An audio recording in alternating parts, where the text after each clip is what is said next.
আপনার নাম? উনি বলতেছেন মদিনার মধ্যে এমন স্বপ্ন দেখলে ইমাম মালিক ছাড়া কেউ দেখতে পারে না, সুতরাং আপনাকে যেতে বলছে। মোহাম্মদ ইবনে সিরিনের কাছে হযরত ইমাম মালিক গেলেন। যাওয়ার পরে ইমাম মালিক সাহেবের স্বপ্নের ব্যাখ্যা মোহাম্মদ ইবনে সিরিন বলতেছেন। ব্যাখ্যাটা বলবো না, কি শুনবেন? রাসূল 5টা আঙ্গুলি দেখাইছেন মানে কোরআন শরীফের একটা আয়াতের দিকে তোমাকে ইশারা করে রাসূল বিদায় দিয়েছেন। আল্লাহর নবী 5টি আঙ্গুল মুবারক দেখাইছেন, আল্লাহর কোরআনের একটা আয়াতের দিকে রাসূল তোমাকে ইঙ্গিত করছেন, ইশারা করছেন। সেটা কি? ইন্নাল্লাহা ইনদাহু ইলমুস সাআহ, কিয়ামত কখন হবে একমাত্র আল্লাহ জানেন, পৃথিবীর কেউ বলতে পারবে না। কিয়ামত হবে নিশ্চিত, কিন্তু কত সালে হবে, কোন দিন হবে, কয়টার সময় কি হবে, একমাত্র আল্লাহ জানেন।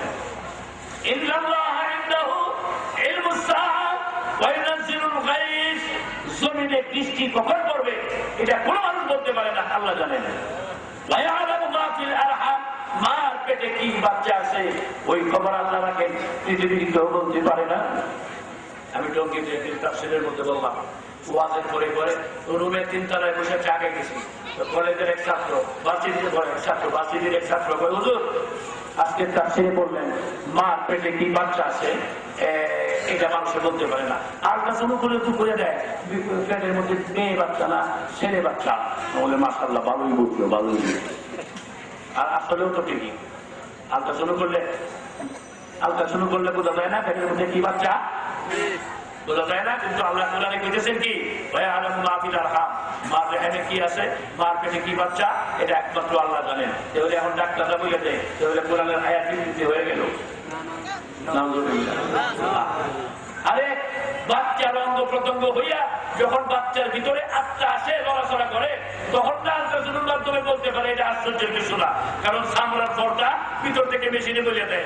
আল্লাহ কয় বাবার থেকে বীর্য যখন মার জড়াই উঠতে যায়, আমি আল্লাহ তখনই বলতে পারি এই বীর্য থেকে কি বাচ্চা হবে। আল্লাহ রেহেনে আছে, মার রেহেনে কি বাচ্চা কোন মানুষ বলতে পারবে না।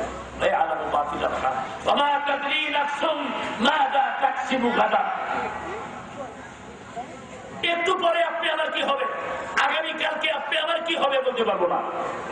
কে পারবেন? আপনারা পারবেন? আমি পারবো? আগামী 1 ঘন্টা পরে আমি কি সুস্থ মতে এই উত্তরা 10 নম্বর সেক্টর বাসাতে যেতে পারি কিনা বলতে পারবো? কিসের নিশায়, কিসের আশায় করতেছি ভাই?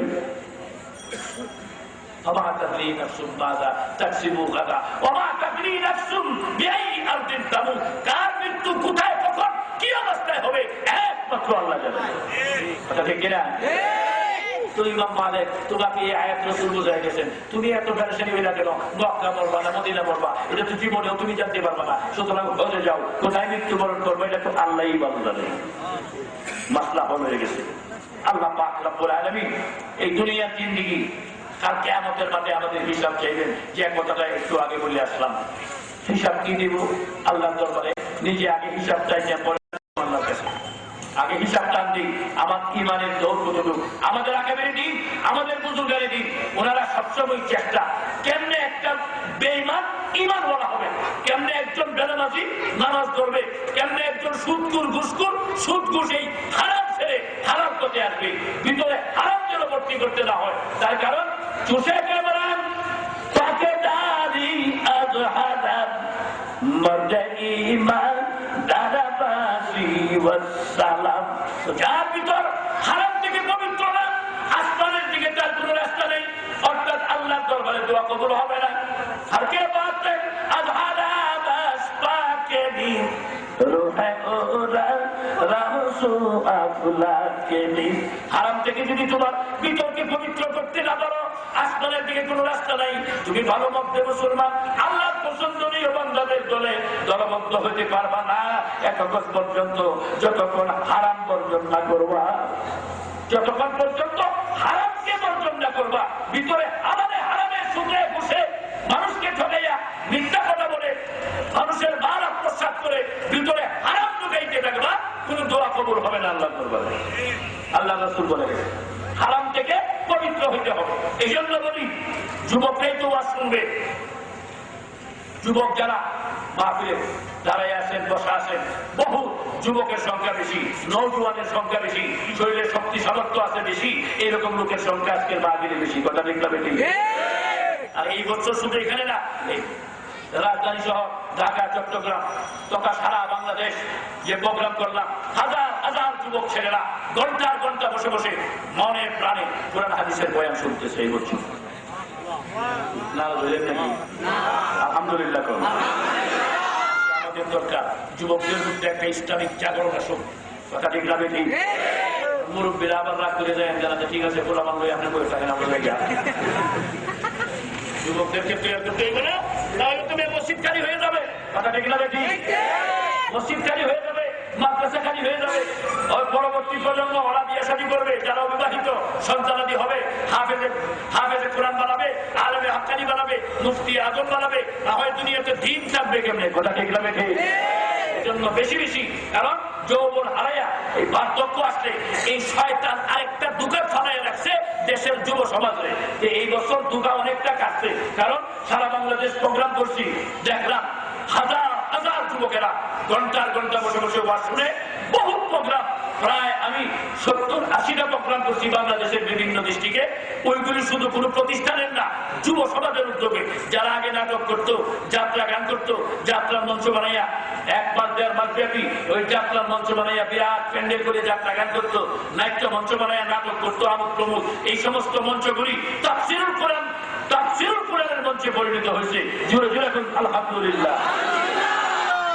ছেলেদেরকে বলছি জায়গায় জায়গায়, দেখো নাটক যদি 10 দিন হইতে পারে, 15 দিন হইতে পারে, যাত্রার মঞ্চ যদি 2 মাস থাকতে পারে, এক্সিবিশন ছিল এক সময়, এক্সিবিশন 1 মাস 2 মাস থাকতে পারে, সার্কাল 20 দিন 25 দিন 1 মাস থাকতে পারে, দুনিয়া নৃত্য অনুষ্ঠান যদি কয়েকদিন থাকতে পারে, আল্লাহর কোরআনের মঞ্চ কি 3 দিন রাখতে পারো না তোমরা? আপনারা কি বলেন? এগুলা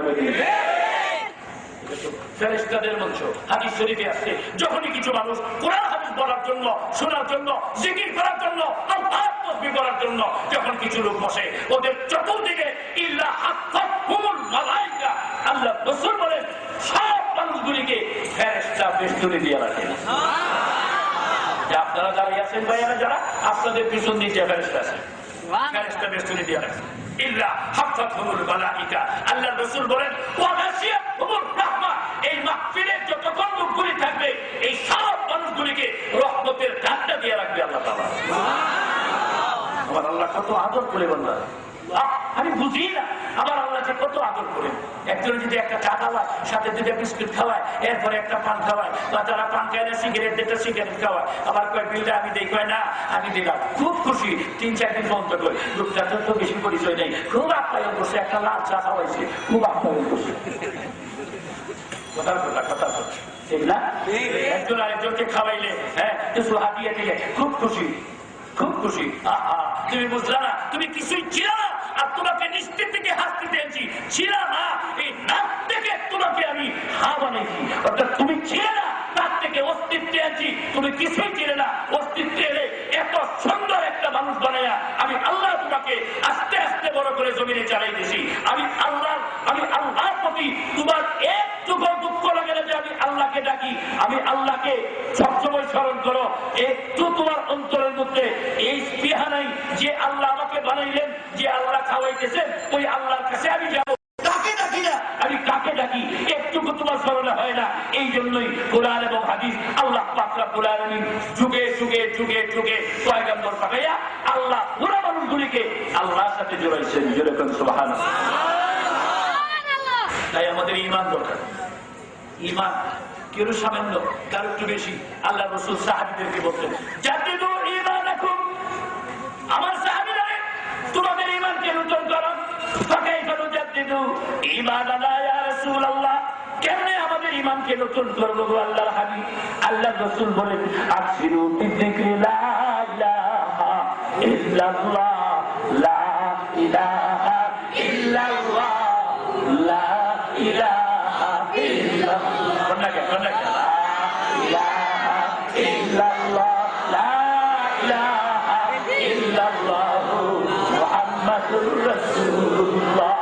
নবী বলেন বেশি বেশি লা ইলাহা ইল্লাল্লাহ জিকির করো, ঈমানের আলোচনা করো, ঈমানের আলোচনা শোনো, তোমাদের ঈমান তাজা হয়ে যাবে। চলে বাবা মুসলমান, মা মুসলমান, জন্মের পর থেকে দেখতেছি বাবাও নামাজ পড়ে না, মাও নামাজ পড়ে না, বাবা তেলাওয়াত করে না, মা তেলাওয়াত করে না। এই বেনামাজির গর্তে জন্ম হয়ে আস্তে আস্তে বড় হয়ে বেনামাজি হয়েছি। হ্যাঁ, যা বাবা মুসলমান, জন্মসূত্রে মুসলমান, মুসলমানই শিখি নাই। কি মুসলমানই যেহেতু শিখি নাই, কেমনে একজন মুসলমানের অন্তরে ইসলামের দরদ আসবে? কারণ মুসলমানই তো শেখা হয় নাই। কথা ঠিক লাগবে? এই জন্য সমস্ত বাকিতে আমভাবে বসলে বোঝা যায় মুসলমান কাকে বলে। হযরত বাইজিদ বুস্তামি রাহমাতুল্লাহ আলাইহি এলাকার মধ্যে ইহুদিদের একটা বৈঠক হতো সপ্তাহে একদিন। হাজারো ইহুদি একত্রে বসত, আর ইহুদি একজন তওরাতের আলেম ইহুদিদেরকে ইহুদি ধর্ম নিয়ে আলোচনা করে বুঝাইত। হযরত বাইজিদ বুস্তামি কয়, এতগুলি মানুষ ইহুদি ধর্মে, আমি যদি ওদেরকে একটু ঈমান বুঝাইতাম, একটা মানুষ যদি ঈমান আনতো, তাহলে আমার জিন্দেগিটা সার্থক হইতো। জুড়ে কোন সুবহানাল্লাহ। ইমাতে হর চিজের আদম রেখেছিস, গীবতে খুদ রানাকানি আহবকি। ঈমানদারে বুঝে ঈমানের দরদ কি, আল্লাহ বলা বুঝে। একজন মানুষ আল্লাহ বলা মানুষকে আল্লাহর সাথে জুড়াইলে ওইটার কি মজা। একজন মানুষের জবানের মধ্যে আল্লাহর নামের একটা তসবিহ যদি আসে, এটা কি মজা, একমাত্র ঈমানওয়ালারাই বুঝে।